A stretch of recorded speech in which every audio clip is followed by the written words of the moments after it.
अस्सलाम वालेकुम नाज़रीन, आप देख रहे हैं प्रोग्राम हेल्थ विद CNN। मैं हूं आपकी मेज़बान सुनैरा। तो जी नाज़रीन, आज हम जिस बीमारी पे बात करने वाले हैं वो है दमे की बीमारी। और इस बीमारी पे आज हमारे साथ बात करने के लिए मौजूद हैं डॉक्टर शाहिद, जो कि पल्मोनोलॉजिस्ट फील्ड से हैं और एक चेस्ट स्पेशलिस्ट भी हैं। तो आइए चलिए डॉक्टर साहब को पहले तो वेलकम करते हैं कि वो यहाँ अपना टाइम निकाल के। तो जी डॉक्टर साहब, बहुत welcome to our studio. Thank you TNN news का, जो उन्होंने मुझे इस एक अहम टॉपिक के ऊपर बात करने के लिए यहाँ पे बुलाया है। अच्छा, तो सर आप जैसे कि आपकी मेन फील्ड आप पल्मोनोलॉजी की फील्ड से हैं, तो बताइएगा कि आप इस फील्ड में किस किस बीमारियों से, किन किन बीमारियों से डील करते हैं? देखिए, पल्मोनोलॉजी एक बहुत वास्ट फील्ड है और स्पेसिफिकली जब कोविड आया है उसके बाद इसका स्कोप और ज़्यादा हो गया है। इससे पहले हमारा एस्थमा था, ट्यूबरकुलोसिस थी, COPD थी और फेफड़ों की सिकुड़ने की बीमारियां हैं, फेफड़ों में पानी भर जाना है या हवा का भर जाना है, और इंटरस्टिशियल लंग डिजीज़ेस कुछ ऐसी थी जिनको हम वो कर रहे थे। इसके अलावा कोई जैसे लंग कैंसर है या कुछ ऐसी बीमारियां हैं जो पूरे जिस्म को मुतासिर करती हैं, उसके साथ फेफड़ों को भी मुतासिर कर रही हैं, उनको हम देखते थे। हम क्रिटिकल केयर सर्विसेज देते हैं, ICU की पेशेंट्स की केयर करते हैं। और अब जो कोविड हमारे साथ है, तो पिछले 2 सालों से हम कोविड के पेशेंट को क्रिटिकल केयर दे रहे हैं और हम उसको एग्जामिन कर रहे हैं। और जो कोर टीम होती है कोविड के पेशेंट्स को मैनेज करने के लिए, वो उसमें पल्मोनोलॉजिस्ट एक मेन अहम बंदा होता है। अच्छा, तो डॉक्टर साहब, जैसे कि आज हमारा जो मेन टॉपिक जिस डिजीज़ पे हम बात करने वाले हैं वो दमे के हवाले से आज हम बात करने वाले हैं। तो मतलब क्योंकि मैं भी एक नॉर्मल पर्सन जो हमारी तरह होते हैं, उनको नहीं पता होता कि बेसिकली दमा होता क्या है, एग्जैक्टली उसमें आपके साथ हो क्या रहा होता है। तो आप ज़रा बताइएगा कि दमा बेसिकली होता क्या है, क्या वजूहात होती हैं, क्या इसके सिम्टम्स होते हैं? दमा एक दायमी मर्ज़ है और इसमें सांस की नालियाँ जो है सिकुड़ जाती हैं। अब सांस की नालियाँ जो सिकुड़ती हैं उसकी कुछ वजूहात होती हैं। अमूमी तौर पे जो सांस की नालियों की सोजिश हो जाती है एक चीज़। दूसरी बात यह है कि जो गदूद बलगम बनाते हैं वो ज़्यादा हो जाते हैं, इसकी वजह से सांस की नालियों में बलगम जमा हो जाती है। और तीसरे नंबर पे कि वो जैसे घुटन होती है, सांस की नालियों की जो पट्टी हैं वो खिंचाव का शिकार हो जाते हैं। तो ये 3 चीज़ें हैं बेसिक, इनकी वजह से आपकी सांस की नालियाँ तंग होती हैं। जब सांस की नालियाँ तंग होती हैं तो जो हवा उनमें से गुजरनी होती है वो शोर के साथ गुजरती है और सीटियों की आवाज़ें आती हैं। बुनियादी तौर पर ये इसका बेसिक मैकेनिज़्म है अस्थमा का हमारे पेशेंट्स के अंदर। अच्छा, तो दमा किन किन चीज़ों से इफ़ेक्ट हो सकता है? मतलब कि नॉर्मली एक एलर्जी भी क्या दमा की शक्ल ले सकती है, या जो है उसका कहीं ना कहीं कोई कनेक्शन होता है? एग्जैक्टली दमे की बहुत सारी वजूहात हैं। कुछ लोगों के अंदर फैमिली रन्स करते हैं, फैमिलीज़ के अंदर चल रहा होता है, जैसे एक फैमिली के लोग एक ही जगह पे रहते हैं, एक ही जगह पे सांस लेते हैं, एक ही तरह की डाइट्स होती हैं। तो कुछ उनमें से सेंसिटिव लोग होते हैं, तो बहुत सारे लोगों से एक ही वक्त में एक ही फैमिली में हो रहा होता है ये प्रॉब्लम। एक तो ये वजह होती है। दूसरी वजह ये होती है कि जिन लोगों को एलर्जीज़ होती है या जिन चीज़ों से वो सेंसिटिव होते हैं, उनका एक्सपोजर जब भी होता है वो अस्थमा का एक मेन फैक्टर्स हो जाती हैं। थर्ड नंबर पे जैसे हमारी आउटडोर पोल्यूशंस हैं, वो हम एक सिटीज़ में जब एक ही हवा में सांस ले रहे हैं, तो कुछ लोग ऐसे भी होते हैं जो उनसे मुतासिर होते हैं। कुछ लोग इंडोर पोल्यूशंस हैं, जैसे हम बायोफ्यूल एक्सपोजर है, या जो घर में हम लकड़ी जलाते हैं या गोबर वो जलाते हैं गाँव के अंदर, वहाँ पे भी इस तरीके से प्रॉब्लम होता है। स्मोकिंग इसकी एक अहम वजह है, और बार बार जो इन्फेक्शंस हो रही थी उसकी वजह भी अस्थमा हो सकता है। अच्छा, तो डॉक्टर जैसे भी आपने बताया कि ये जेनेटिकली भी ट्रांसफ़र होता है, तो ये छोटे बच्चों में भी ट्रांसफ़र हो सकता है? जी एग्जैक्टली कुछ लोगों की फैमिलीज़ के अंदर आज तो ये परसेंटेज बहुत कम है, लेकिन ये मौजूद है लेस दैन 10% की ये जेनेटिकली प्रीडिस्पोजिशन होती है। जिनके पेरेंट्स सेंसिटिव होते हैं कुछ चीज़ों से, वो एलर्जेंस हो सकता है आने वाली फैमिलीज़ को भी अफेक्ट करें। अच्छा, तो जब डॉक्टर आप लोगों के पास कोई ऐसा केस आ जाए, जैसे बच्चे होते हैं, मतलब मेरे माइंड में वाकई ये क्वेश्चन आया कि जब छोटा बच्चा होता है उसको ऐसी डिजीज़ हो तो हम उसको एंटीबायोटिक्स की तरफ मूव नहीं करवा सकते हैं, तो उसको कैसे क्योर की जाती है, उसको इस डिजीज़ से कैसे बचाया जाता है? एक्चुअली एंटीबायोटिक जो है अस्थमा के ट्रीटमेंट में उस वक्त कारआमद है जब उसे इन्फेक्शंस के साथ अस्थमा की एग्जर्बेशन हो, यानी अस्थमा का मसला बढ़ जाए। अदरवाइज़ अस्थमा के ट्रीटमेंट के अंदर एंटीबायोटिक का रोल बहुत कम है। बुनियादी तौर पे जो दवाइयाँ इस्तेमाल होती हैं, चाहे बच्चों के अंदर भी हैं या बड़ों के अंदर, वो ऐसी दवाइयाँ जो इनहेल्ड फॉर्म में हो, जैसे बच्चों के अंदर नेबुलाइजर्स का रोल है या स्टीमर्स का रोल ज़्यादा होता है, जिससे उनकी सांस की नालियाँ खुलें। तो बच्चों के अंदर हम तशख़ीस भी करते हैं और उसका प्रॉपर ट्रीटमेंट भी होता है, सो दैट कि जैसे वो बड़े हों उनकी सांस की नालियाँ बड़ी होती हैं और वो अमूमी तौर पे 10-15 साल के बाद कुछ बच्चों की यानी कि 1/3 केसेस ऐसे होते हैं जिसमें अस्थमा का रिस्क मिनिमल हो जाता है। आल तो वो एलर्जिक होते हैं, later in the life develop भी कर सकते हैं, लेकिन ये है कि एज़ द चाइल्ड ग्रोज ये इसका रिस्क कम से कम होता जाता है अगर हम उसे कंट्रोल रखें तो। अच्छा सर, ये जो अस्थमा या दमे की प्रॉब्लम है, या जब आपको इंसान को अटैक होता है यहाँ पे, तो आपको मतलब समझ क्या उस टाइम सिचुएशन होती है, किस तरीके से पता लग सकता है कि इस टाइम दमे? सबसे पहले तो हमें ये देखने की ज़रूरत है कि अस्थमा की अलामात क्या हैं, चाहे वो एक्यूट एग्ज़र्बेशन है यानी कि एक दमे का अटैक अभी हो रहा है या पहले से उसको बीमारी चल रही है। सबसे पहले होती है उससे खांसी, फिर सांस की नालियों में से सीटी की आवाज़ें आती हैं, घुटन महसूस होती है, और रात को ये अलामात अमूमी तौर पर बढ़ जाती हैं, या तेज़ चलने से सांस काफ़ी सारा ख़राब हो सकता है। तो ये इनिशियली सिम्टम्स होती हैं। अब जब एक्यूट एग्ज़र्बेशन होती है यानी कि अस्थमा का दौरा पड़ता है, तो उनके अंदर यही अलामात एक हायर लेवल की तरफ चले जाती हैं, यानी कि वो बोलते हुए एक ही सांस में पूरा बोल नहीं सकते क्योंकि उनको सांस की वजह से रुकना पड़ सकता है। वो लाई डाउन नहीं कर सकते, लेट नहीं सकते, ठीक है, और वो सवेयर चेस्ट पेन के साथ आ सकते हैं, या उन्हें नींद नहीं आती, फ़ौरन और सडन ये अटैक होता है। तो ऐसी सिचुएशंस के अंदर जब हो तो हम इसे कहते हैं कि ये अस्थमा का अटैक हुआ है, या इसे हम एक्यूट एग्ज़र्बेशन ऑफ अस्थमा कहते हैं। अच्छा, तो डॉक्टर जैसे यहाँ पे एक क्वेश्चन मेरे माइंड में है, जो पैनिक अटैक्स होते हैं, क्या ये इससे रिलेट हो सकते हैं? जो एंजाइटी है या पैनिक अटैक्स हैं, अमूमी तौर पे अस्थमा के पेशेंट के अंदर इनकी फ्रीक्वेंसी ज़्यादा होती है। तो जिन लोगों के अंदर ये सोशली इस तरह है कि वो बहुत ज़्यादा सेंसिटिव हैं, तो वो जब भी हाई इमोशंस में जाती हैं तो कुछ ऐसी सिक्रीशंस होती हैं जो हमारी सांस की नालियों को भी बंद करती हैं, तो ये सुपर इम्पोज करती हैं, एक दूसरे से मिलते जुलते हो सकते हैं। अमूमी तौर पे कुछ अस्थमा के पेशेंट ऐसे भी आते हैं जो हमारे पास फर्स्ट टाइम प्रेजेंट हो रहे होते हैं और हमें ऐसे लग रहा होता है जैसे ये पैनिक अटैक है, but in the long run जब हम उससे डायग्नोज करते हैं तो अस्थमा निकलता है। सो जब भी हमें कोई इस तरह का पैनिक अटैक वाला पेशेंट्स मिलता है तो हम उसे रूल आउट ज़रूर करते हैं, क्या ये अस्थमा की वजह से तो नहीं है। आल तो अस्थमा जब इंक्रीज़ होता है या उसकी सिम्टम्स इंक्रीज़ होती हैं तो स्ट्रेस, एंजाइटी, टेंशन, ये चीज़ें मेन फैक्टर्स हैं उसके अंदर। अच्छा, तो डॉक्टर साहब जैसे भी आपने बताया कि ये पैनिक या इस तरीके से बहुत रिलेट करते हैं, अगर एक इंसान जैसे आपने पहले भी बताया भागता है या इंसान रोता है तो उस टाइम भी ये प्रॉब्लम क्रिएट हो सकता है? जी, हाईली इमोशनल जो है स्ट्रेस इंड्यूसिंग एक्सरसाइजेज जो हैं वो, या जैसे कुछ लोग खेल रहे होते हैं या जैसे फुटबॉल है या इस तरह जिसमें भागना पड़ता है, तो एक्सरसाइज इंड्यूस अस्थमा एक टर्म यूज़ होती है। कुछ लोगों को जैसे एक्सरसाइज स्टार्ट करती हैं उनको इस तरीके से अस्थमा का अटैक हो सकता है, तो उनके लिए इलाज भी यही होता है कि जब उनको लगे कि या उन्होंने वॉक या एक्सरसाइज करनी है या ऐसे स्टर्नस एक्सरसाइज करनी है या कोई इस तरह के इमोशनल स्ट्रेस से गुजर रहे हों, तो हम उन्हें ये कहते हैं कि आप इन सारी चीज़ों से पहले आप अपना जो रूटीन का जो ट्रीटमेंट है ना उसको ले लें, ताकि आपको ड्यूरिंग एक्सरसाइज आपको अस्थमा का अटैक ना आए। अच्छा, तो जैसे एक्सरसाइज का आपने बताया, यहाँ से ही लिंक कर लेते हैं कि मतलब जब एक इंसान का वेट बहुत ज़्यादा होता है तो मतलब उसके लिए भी क्या डिफ़िकल्ट होता है, क्योंकि सांस लेना या इस तरीके से उसमें भी अस्थमा का प्रॉब्लम का फैक्टर आता है? जी, इशू ये है कि जब अस्थमा होता है उसके साथ कुछ कोमॉर्बिड यानी बाकी डिजीज़ अटैच हो जाती हैं, जैसे कि दिल के मसले हैं, ब्लड प्रेशर है, शुगर है, ओबेसिटी है। ओबेसिटी की वजह से हमारे सांस की नालियों के ऊपर बाहर से भी होता है और अस्थमा की वजह से सांस की नालियाँ अंदर से भी तंग हो जाती हैं, तो अस्थमा का कंट्रोल ओबेसिटी में डिफ़िकल्ट हो जाता है। और हमारी जो पॉपुलेशन जैसे कि अब यंग जनरेशन है उनके अंदर ओबेसिटी की शरह ज़्यादा है, तो अस्थमा का कंट्रोल उसमें मुश्किल हो जाता है।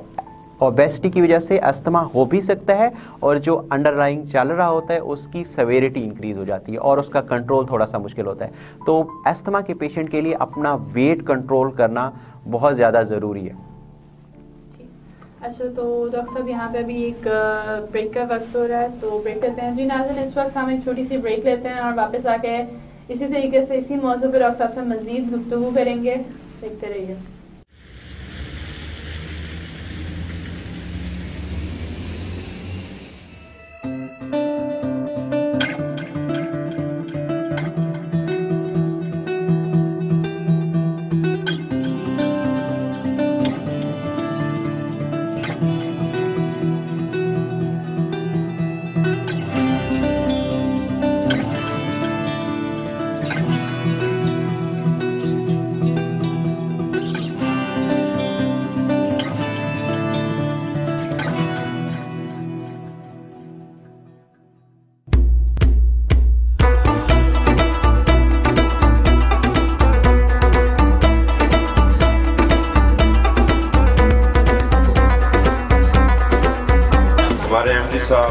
चेयरमैन ताहर अहमद साहब हमारे बीच में बैठे हुए हैं। सबसे पहले तो मैं ताहर साहब के बारे में ये बताना चाहता हूँ कि ये म्यार पे कॉम्प्रोमाइज़ नहीं करेंगे। हम जो भी इसमें लिख के आपको दे रहे हैं वो इंशाअल्लाह ताला हम प्रोवाइड करेंगे। ये हमारी जिम्मेदारी है और इसमें कोई भी किसी भी किस्म की ना ताखीर होगी, जो हम टाइम देंगे। हम डिफेंस व्यू हाउसिंग स्कीम में मस्जिद दे रहे हैं, बिजली दे रहे हैं, जदीद तरीन वाटर फिल्ट्रेशन प्लांट दे रहे हैं, कंक्रीट बाउंड्री वॉल दे रहे हैं, सिक्योरिटी कैमरे दे रहे हैं, gym, child exercise, park, road science, hospital, sewerage. और ये जो सेवरेज है इसमें बहुत सारे लोगों को शिकायत होती है कि महीने बाद, साल बाद, 2 साल बाद ये खराब हो जाते हैं। ये जो यहाँ पे सीवरेज सिस्टम बिछाया है वो अगले 50-60 साल को मद्देनजर रख के बिछाया है ताकि लोगों को किसी किस्म की आलूदगी या गंदगी का सामना न करना पड़े। ताहर साहब के हवाले से कि बेतहाशा इन्होंने कॉलोनीज बनाई, डिफरेंट शहरों में बनाई, साहिवाल में बनाई।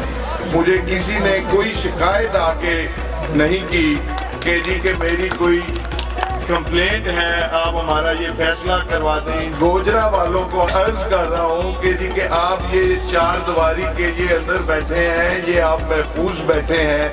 और इधर जो एक घर बनाना, हमारे साहिवाल में भी जो इन्होंने कॉलोनियाँ बनाई, आइडियल तरीन लोगों ने जहाँ घर बनाए, अपने बच्चों का फ्यूचर, मुस्तकबिल, वो मैं समझता हूँ कि जी के गोजरा वालों आपकी ये खुशकिस्मती है कि जी के ताहर साहब ने ये कॉलोनी बनाई है, आपको लिए एक प्लेटफॉर्म मुहैया किया है और आप लोग इनके होते हुए इस कॉलोनी में इन्वेस्टमेंट करें, घर बनाए, वो आप महफूज हाथों में है। मेरी आपसे यही गुजारिश है कि जी के घर बनाना है, इन्वेस्टमेंट करनी है, तो आप अपने आप को महफूज हाथों में समझें, सेफ हैंड में समझें। इससे बेहतर ब्लेसिंग और किसी और कॉलोनी में, किसी और डेवलपर्स में नहीं हो सकती।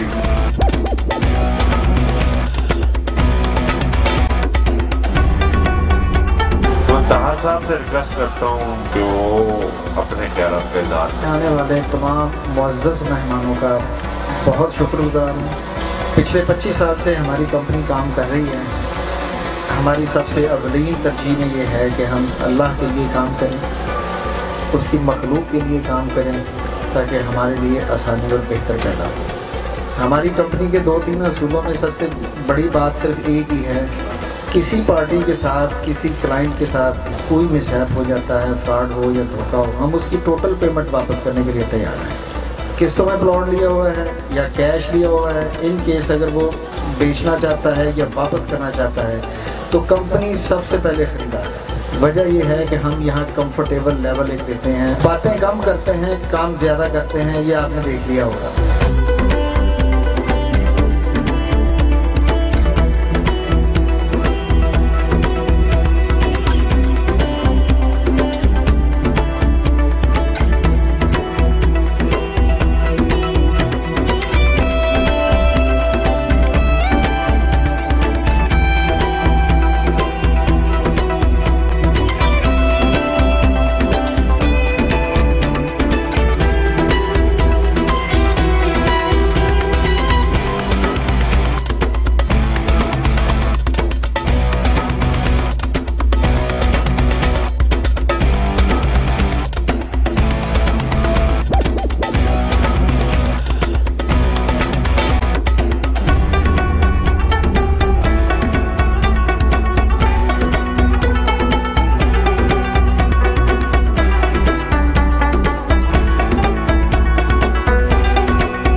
Welcome back. जैसे कि हम ब्रेक से पहले बात कर रहे थे डॉक्टर साहब से, तो वहीं से हम कंटिन्यू करते हैं। तो जी डॉक्टर साहब, आप हमें बता रहे थे कि मतलब एक्सरसाइज या मोटापा ये किस तरीके से इम्पैक्ट करता है। तो बिल्कुल उसी के बाद मेरे माइंड में एक क्वेश्चन राइज हुआ कि जैसे कि आपने पहले मतलब पैनिक अटैक के बारे में बताया, काफ़ी हद तक इससे सिमिलर होता है। तो अगर एक इंसान को अस्थमा का अटैक हुआ हो और पैनिक अटैक, इन दोनों को किस तरीके से हम पता लगा सकते हैं कि इस टाइम इस पर्सन को या अस्थमा का अटैक हुआ है या पैनिक अटैक हुआ है, तो किस तरीके से? जब भी हमारे पास कोई इस तरह का पेशेंट पैनिक अटैक के साथ आता है, वो सबसे पहले इमरजेंसी में लैंड करता है। तो इमरजेंसी में जब लैंड करता है तो हम उसको प्रॉपर इवेलुएट करते हैं हिस्ट्री के साथ, उसका क्लिनिकल एग्जामिनेशन करते हैं, हो सकता है हम उसका एक्सरे भी करवाते हैं। हमारी कोशिश यही होती है कि किसी भी चीज़ को पैनिक अटैक के कवर में बंद करके न रख दिया जाए कि एक पेशेंट ऐसा है जो आगे हमारे पास सांस के मसाइल के साथ, तो हम कोशिश ये करते हैं कि हम उसको डायग्नोज करें। पैनिक अटैक एक सेपरेट टर्म हो जाती है कि जी कोई काज नहीं है, पेशेंट एज सच पैनिसिटी में है, तो हम उसका इवैल्यूएशन करते हैं, क्लिनिकल एग्जामिनेशन करते हैं, उसके अंदर देखते हैं कि उसके अंदर जैसे सीटी की आवाज़ें हैं, घुटन महसूस हो रही है, ऑक्सीजन उसकी कम हो रही है, कोई बुखार के बाद तो ऐसा नहीं हुआ, या इसको पहले कोई एलर्जीज़ के मसाइल तो नहीं थे, या कोई स्मोकर्स तो नहीं है जिसकी वजह से एक्यूट एजर्बेशन हो गई हो अस्थमा की। जब हम ये चीज़ें रूल आउट कर लेते हैं और सारी चीज़ें नॉर्मल आ जाती हैं, हमारे ब्लड के टेस्ट हैं, एक्सरेज हैं, तो हम ये कहते हैं कि ये मोस्ट प्रोबेबली पैनिक अटैक था। तो देन हम इवैल्यूएट भी करते हैं पेशेंट को कि विच थिंग्स, किस चीज़ की वजह से उसे ये पैनिक अटैक आया। हो सकता है कोई साइको सोशल प्रॉब्लम्स हों तो उनको इवैल्यूएट करना ज़रूरी होता है, सो दैट कि हम फिर प्रॉपर एक साइकोलॉजिस्ट के पास भेजें ताकि उनकी काउंसलिंग करें और वो पेशेंट को दोबारा ऐसा ना हो। तो जब भी आप इस तरह कोई पेशेंट पब्लिक में देखें या इस तरह जिसको पैनिक अटैक्स या इस तरीके से वो कह रहे हों, तो मेक श्योर करेंगे हम इसको ट्रीटमेंट करेंगे, लेकिन इवैल्यूएशन के बाद ये पता चलेगा, बजाय इसके कि हम हेयर से एविडेंस दें कि जी सारे लोग कह रहे हैं पैनिक अटैक्स है तो फिर पैनिक अटैक्स है। अच्छा, तो डॉक्टर साहब यहाँ पे एक और चीज़ के इन केस कोई ऐसी सिचुएशन आ जाए, अल्लाह ना करे, कि किसी पर्सन को अचानक से मतलब अस्थमा का अटैक हो जाए और उसके पास कोई मतलब सहूलत ना मौजूद हो उस टाइम मेडिकेशन की, तो कोई इमरजेंसी सिचुएशन में कोई ऐसा हल जो इंसान फॉर द टाइम कर सकता हो ताकि वो हॉस्पिटल तक पहुंच सके? जब भी हम किसी मरीज़ को देखते हैं और उसे हम ये कहते हैं कि इसको अस्थमा है, तो हमारे माइंड में हमेशा ये होता है कि अगर इसको कभी इमरजेंसी होती है तो हम उसे अभी से फर्स्ट विजिट के ऊपर उसे गाइड कर देते हैं कि आपको अगर ये प्रॉब्लम होंगे, यानी कि अस्थमा का अटैक होगा, तो आपने क्या करना है, आपने इन्हेलर्स अपने साथ रखनी है, आपने एलर्जीज़ की जो मेडिकेशंस है वो अपने साथ रखनी है, पॉकेट्स में होनी चाहिए, सो दैट कि जब आपको इस तरह से कभी भी प्रॉब्लम हो तो आप फौरी तौर पे ले लें।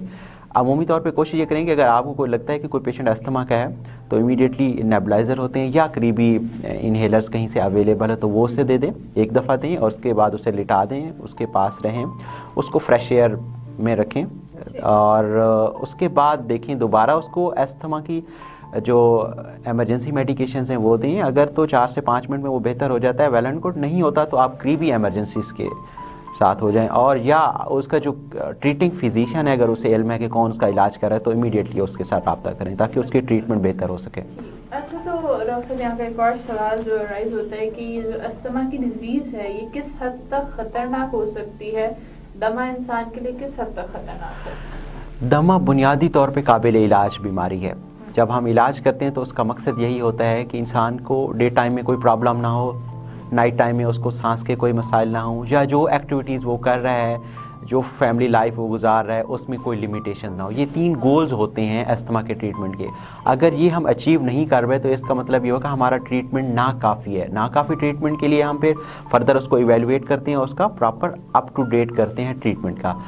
अगर उसको बार बार एग्जर्बेशन हो रही है तो हमने फिर रिस्क फैक्टर्स देखने होते हैं कि क्या उसे इन्फेक्शन हुआ है, कोई निमोनिया हुआ है, कोई वायरल इन्फेक्शंस हो गई हैं, लाइक उसने बॉडी स्प्रे, परफ्यूम्स या टेल्कम पाउडर्स या इस तरह की, या स्मोक के साथ उसका एक्सपोजर हुआ है, या उसके लंग्स किसी एक साइड पे फट गए हैं जिसमें हवा भर गई है या कोई पानी भर गया है। तो हमने ये चीज़ें देखनी होती हैं और रूल आउट करना होता है कि उसको कोई साइको सोशल इशू तो नहीं है, कोई स्ट्रेस तो नहीं है जिसकी वजह से उसका अस्थमा का कंट्रोल नहीं हुआ।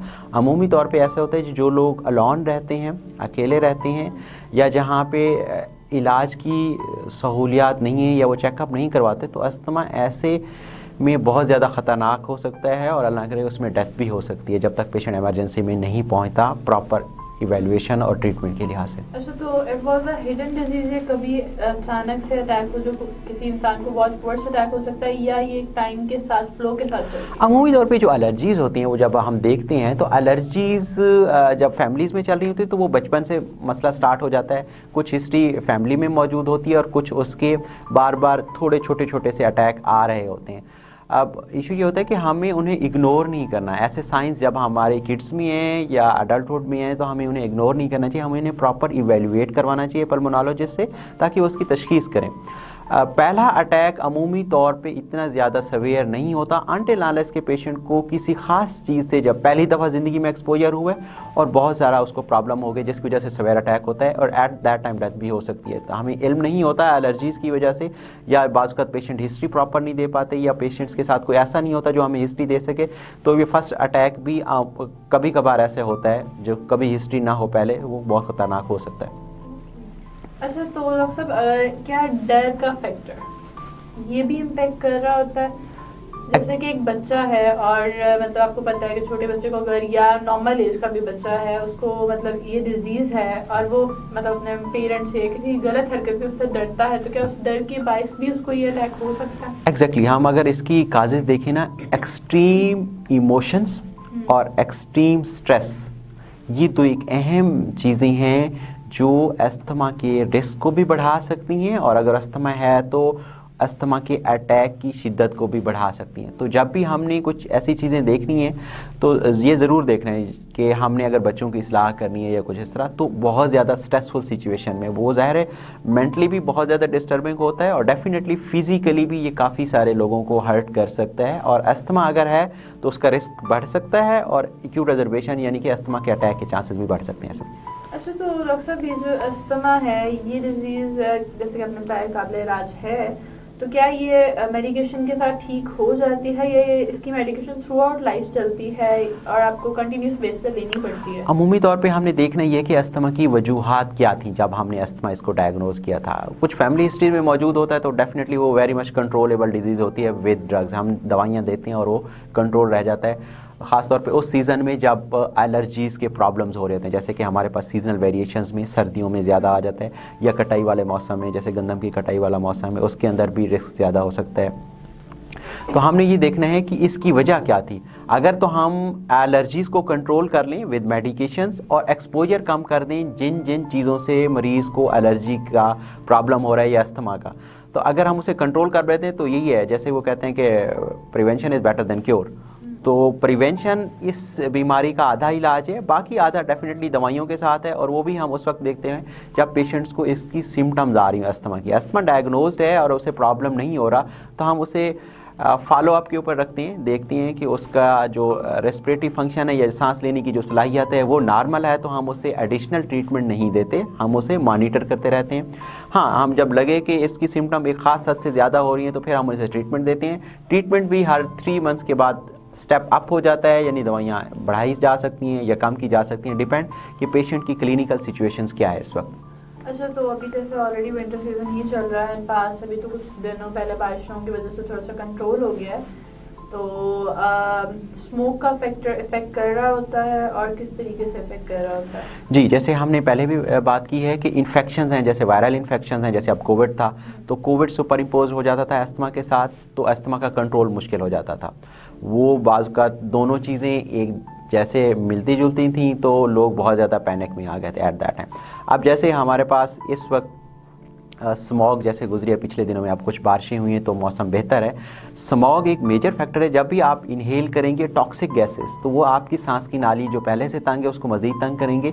अस्थमा का कंट्रोल ऐसी सिचुएशन के अंदर वर्स हो जाता है। तो हम पेशेंट को ये कहते हैं कि जिस सीज़न में आपको एलर्जी का प्रॉब्लम ज़्यादा हो रहा है उससे पहले आप अपना चेकअप करवाएं, ताकि डॉक्टर आपकी बीमारी की सवेरिटी को देखे कि कितनी शिद्दत की बीमारी है और इसका प्रॉपर ट्रीटमेंट यानी कि अपडेटेड ट्रीटमेंट आप लेना स्टार्ट कर दें, ताकि जो भी जैसे जो कैटास्ट्रॉफिक सिचुएशन है जैसे स्मॉग है तो हम उसको ज़ाहिर कंट्रोल नहीं कर सकते, इन्वायरमेंटल पोल्यूशन को, ये गवर्नमेंट का काम है, लेकिन हम ये कर सकते हैं कि स्मॉग की वजह से आपकी जो रेस्पिरेटरी हेल्थ है यानी कि सांस के जो मसाइल हैं वो कम से कम हो। उसके लिए ज़रूरी यही है कि आप अपना चेकअप करवाएं, प्रॉपर ट्रीटमेंट लें और इससे महफूज रहें।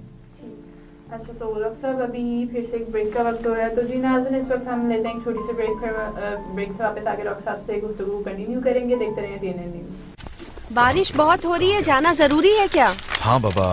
नए घर के बारे में कुछ सोचो ना। शाम को बात करते हैं ना। एक आशिया है तसव्वुर में, जहां मुस्तकबिल की तस्वीर हो, जहां आने वाली यादों का समा बसता हो, जहां कुशादा मंजिलों का रास्ता हो, और आपके इन्हीं रास्तों की मंजिल है सफारी सिटी हाउसिंग स्कीम।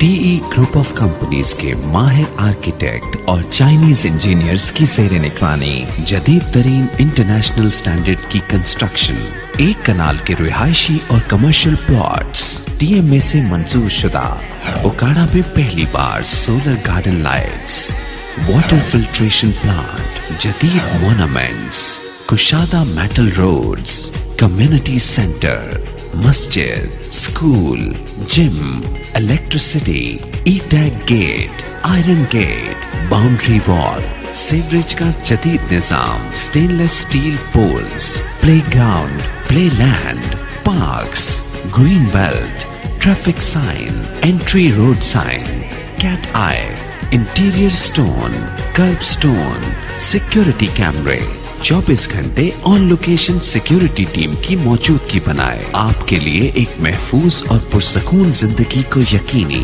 तरक्याती काम की झलक देखें, फिर बच्चों के मुस्तकबिल का फैसला करें। 25% एडवांस और बकाया अदायगी 24 माह की आसान माहाना एक साथ में। Safari city housing scheme, Mulhika city school, canal view road, Okara. Design and developed by TE Group of Companies। जी नाज़रीन वेलकम बैक। जैसे कि ब्रेक से पहले हम डॉक्टर साहब से स्मोक के हवाले से बात करते थे कि स्मोक किस तरीके से इफेक्ट करता है दमे की प्रॉब्लम पे, तो हम वहीं से जो है कंटिन्यू करते हैं। तो सब जैसे आपने बताया, तो वहीं पे एक और क्वेश्चन राइज होता है कि जो हमारे ओल्ड एज जब पीपल्स होते हैं या एज का जो फैक्टर होता है, क्या वो भी दमे पे इफेक्ट कर रहा होता है, उसकी स्वेलिटी पे, कि वो इंक्रीज कर देता है with the passage of time, या जिन पर्सन्स को नॉर्मली नहीं दमा होता लेकिन उनको ये थोड़ी ओल्डर एज में जाके हो सकता है? जी देखिए, सबसे पहले बात समझने की ज़रूरत है कि अगर एलर्जीज़ होती हैं तो वो बचपन से होती हैं। बचपन के अंदर एलर्जीज़ का कंट्रोल थोड़ा सा मुश्किल होता है। किड्स होते हैं, प्रॉपर मेडिकेशंस नहीं ले पाते या अवेलेबल नहीं होती या चेकअप नहीं होता, प्रॉपर तशखीस नहीं हो पाती, तो इनके अंदर अस्थमा का रिस्क तो होता है लेकिन उसका कंट्रोल थोड़ा सा मुश्किल हो जाता है। इसी तरीके से अडल्टहुड में जब आप आते हैं तो अस्थमा का कंट्रोल अमूमी तौर पे रिलेटिवली इजी हो जाता है। हमारे पास ट्रीटमेंट ऑप्शंस भी बहुत सारी अवेलेबल हैं और अडल्ट को समझाना भी आसान होता है कि आपने ट्रीटमेंट लेना है, क्योंकि उनकी क्वालिटी ऑफ लाइफ डिस्टर्ब हो रही होती है अस्थमा की वजह से। जैसे एक्सट्रीम एज के ऊपर चले जाती हैं तो पेशेंट्स की नंबर ऑफ़ डिजीज़ बढ़ जाती हैं, उसके साथ कुछ कोमॉर्बिड्स और ऐड हो जाती हैं, जैसे ब्लड प्रेशर, शुगर या दिल के मसाइल हैं। अब उनकी ट्रीटमेंट भी ले रहे होते हैं और साथ में अगर अस्थमा हो जाता है तो अस्थमा का कंट्रोल उनमें मुश्किल हो जाता है, प्रॉपर वो मेडिकेशंस ले नहीं पाते और उसके अंदर यानी कि सवेरिटी इंक्रीज होती है। एक्सट्रीम एज के ऊपर अस्थमा की सवेरिटी या उसका कंट्रोल थोड़ा सा मुश्किल हो जाता है। और ये ज़्यादा खतरनाक भी होता है? जी, ये ज़्यादा खतरनाक होता है। जब आप प्रॉपर ट्रीटमेंट नहीं लेंगे तो आपका अस्थमा का कंट्रोल पुअर रहेगा और डेफिनेटली जो बाकी डिजीज़ेज़ हैं वो इसके कंट्रोल को मुश्किल बना देती हैं। अच्छा, तो डॉक्टर साहब आप पहले भी बड़ी दफ़ा जिक्र कर चुके हैं बीच में कि स्मोकिंग आजकल की यूथ का मेरा ख्याल है कि बहुत एक कॉमन फैक्टर है। हर बच्चा आजकल मैट्रिक लेवल से स्मोक करना शुरू कर देता है, दैट वाज अ ट्रेंड ही बन गया। तो जैसे आप बता रहे हैं कि स्मोकिंग बहुत हद तक इस दमे के पेशेंट पे इफेक्ट करती है या उनकी सिवियरिटी को इंक्रीज करती है, तो उसके बारे में आप क्या कहना चाहेंगे? देखिए, स्मोकिंग जैसे कि अगर हम बात करें कि हमारे शहरों के अंदर जैसे कि अब वो शीशे का ट्रेंड ज़्यादा है और कुछ स्मोकिंग की इस तरह है कि एक वबा की तरह है। अब कोविड तो हम देख रहे हैं एक वबा है और हमें हर वक्त न्यूज़ मिलती रहती है। अनफॉर्चुनेटली स्मोकिंग के बारे में बात नहीं की जाती, लेकिन ये उससे कई गुना ज़्यादा बड़ी वबा है जिसकी वजह से सांस के बहुत सारे मसाइल जन्म लेते हैं। इनिशियली नहीं, ज़ाहिर है शुरू में एडिक्शन होती है, जैसे आपकी एडिक्शन ख़त्म होती है आपका जो लंग का डैमेज शुरू होता है वो इरिवर्सिबल साइड पे चला जाता है कि जो सिगरेट की वजह से नुकसान होता है ना वो दोबारा रिकवर नहीं कर सकता। हमारे यहाँ यही होता है के 5 साल 10 साल तक तो कोई सिम्टम नहीं आती तो लोग यही कहते हैं कि सिगरेट की वजह से मुझे कोई मसला नहीं है, बाकी चीज़ों की वजह से होता है।